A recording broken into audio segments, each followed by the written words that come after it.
Friends, मैं आपका mentor ए के सिंह और आज फिर हम अपने MLIS 01 के चैप्टर 2 के यानी कि चैप्टर नंबर 2 के क्वेश्चन आंसर देखेंगे। और क्वेश्चन आंसर्स में हम क्या यानी कि हमारा चैप्टर आज ख़त्म हो गया है।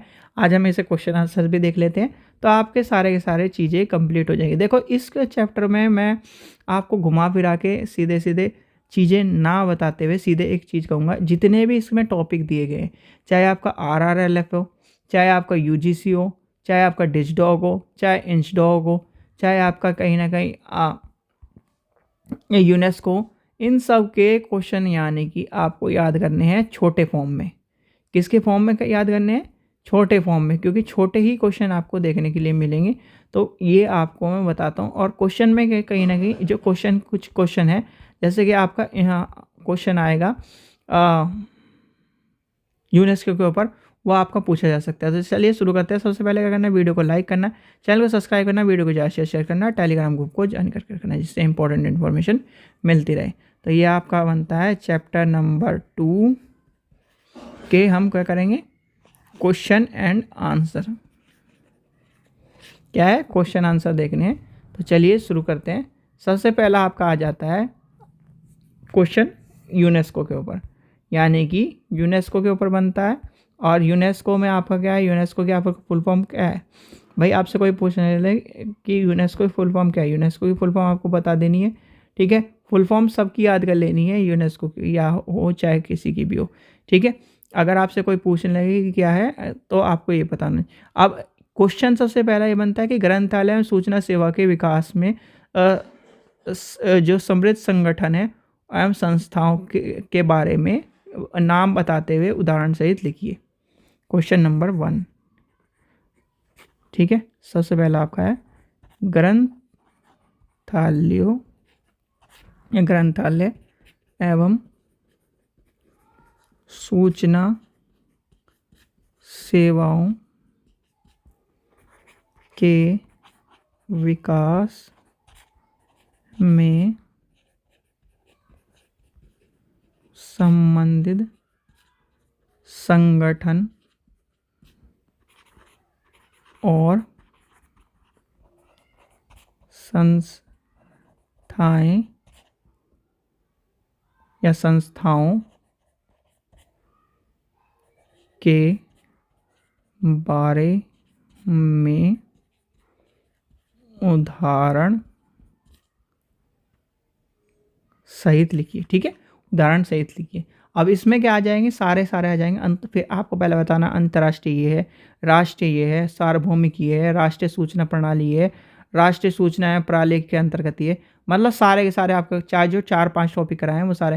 भाई अंतर्राष्ट्रीय में यूनेस्को आ गया, फिर राष्ट्रीय में UGC RRLF आ गया, सार्वभौमिक में आपका निस्सेट आ गया और आर्ग्स आ गया, फिर राष्ट्रीय सूचना प्रणाली में निस्सेट आ गया, फिर राष्ट्रीय सूचना यानी सूची एवं प्रणाली केंद्र में इंचडॉग आ गया, निचडॉग आ गया, डिचडॉग आ गया। तो वो सारे के सारे आपको इस तरह से लिखने हैं। ठीक है, ये क्वेश्चन आपका बड़ा में बन सकता है। फिर आपके सारे के सारे जो छोटे क्वेश्चन हैं आपके क्वेश्चन नंबर 2, ठीक है, तो इस तरह पूछे जा सकते हैं। या तो सिंगल अंतर्राष्ट्रीय संगठन के बारे में पूछ लेगा, राष्ट्रीय संगठन के बारे में पूछ लेगा, या फिर इस तरह से पूछ लेगा। जैसे आपका पूछ सकता है कि आपको अंतर्राष्ट्रीय यानी कि अंतर्राष्ट्रीय संगठनों के बारे में बताइए, यानी ग्रंथालय में सूचना सेवा के विकास में अंतर्राष्ट्रीय संगठन के बारे में लिखिए। इस तरह से क्वेश्चन आपको पूछा जा सकता है।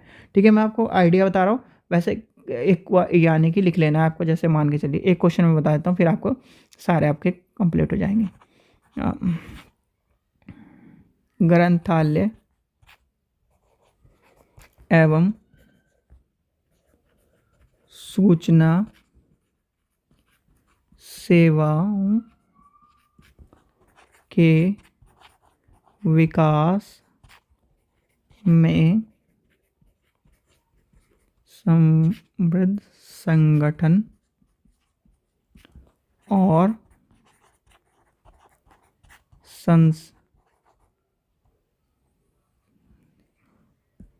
अंतर्राष्ट्रीय लिखना है, विकास में समृद्ध अंतर्राष्ट्रीय, यहाँ पे क्या कर देना, अंतर्राष्ट्रीय संगठन के बारे में लिखिए। ठीक है, जैसे मैंने अंतर्राष्ट्रीय लिख दिया, आपका राष्ट्रीय भी हो सकता है, सार्वभौमिक भी हो सकता है, राष्ट्रीय सूची प्रणाली भी हो सकता है, और राष्ट्रीय सूची एवं प्रालेख केंद्र भी हो सकता है। तो इस तरह से आपका एक क्वेश्चन भी पूछा जा सकता है। वैसे मेनली इसमें अगर पूछा जाएगा तो आपका पहला क्वेश्चन ये वाला पूछा जाएगा और पहले क्वेश्चन में सारा चैप्टर खत्म हो जाएगा। ठीक है, या फिर आपका तीसरा तरह का क्वेश्चन आपको मिल सकता है, अगर छोटे क्वेश्चन में आएगा तो वो आपसे पूछा जाता है कि यूनेस्को यानी कि यूनेस्को से आप क्या समझते हैं, क्या समझते हैं। ठीक है, यूनेस्को हो गया, यूजीसी हो गया, आपका आरआरएलएफ हो गया। ठीक है, फिर आपका यूनिसेट हो गया, यानी कि सारे के सारे आपको लिख लेने हैं। तो ये आपके क्वेश्चन बनते हैं। ठीक है, मैं आपको यानी कि 3 क्वेश्चन में आपको सारा आइडिया दे दिया कि इस तरह से पूछे जा सकते हैं क्वेश्चन। ठीक है, क्यों फालतू में क्वेश्चन लिखवाने का कोई फ़ायदा नहीं भाई, क्वेश्चन लिखवाओ जाओ, आए कोई भी ना। मेनली आते हैं, देखो आपका जो पूछा जा सकता है, सीधे सीधे मैं सच बताऊँ तो पूछा जा सकता है आपका यानी कि ठीक है, यूनेस्को पूछा जा सकता है, यूजीसी पूछा जा सकता है, आरआरएलएफ पूछा जा सकता है। ठीक है, और आरगिस पूछा जा सकता है, निसेट नहीं पूछा जाता, स्टॉक पूछा जा सकता है, और आपका निसेट पूछा जा सकता है, यानी कि निस्टॉक पूछा जा सकता है। ये पूछे जाते हैं मेनली सबसे ज़्यादा नंबर, यानी कि सबसे पहला नंबर इसे मान के चलो, दूसरा नंबर ये, तीसरा नंबर ये तो क्या है, एक तरह से अगर पेपर में कुछ बच नहीं रहा तो ये पूछ लेगा। ठीक है, तो ये चीज़ का ध्यान रखना, ऊपर के 3 तो पूछे ही जाते हैं सबसे ज़्यादा। ठीक है, चाहे आपका छोटा पेपर हो चाहे बड़ा पेपर हो, तो इन्हें याद करके जाना है। ठीक है, चलिए, आशा करता हूँ आपको वीडियो पसंद आए। वीडियो पसंद आए तो लाइक करें, चैनल को सब्सक्राइब करें, वीडियो को ज़्यादा शेयर करें। Thank you.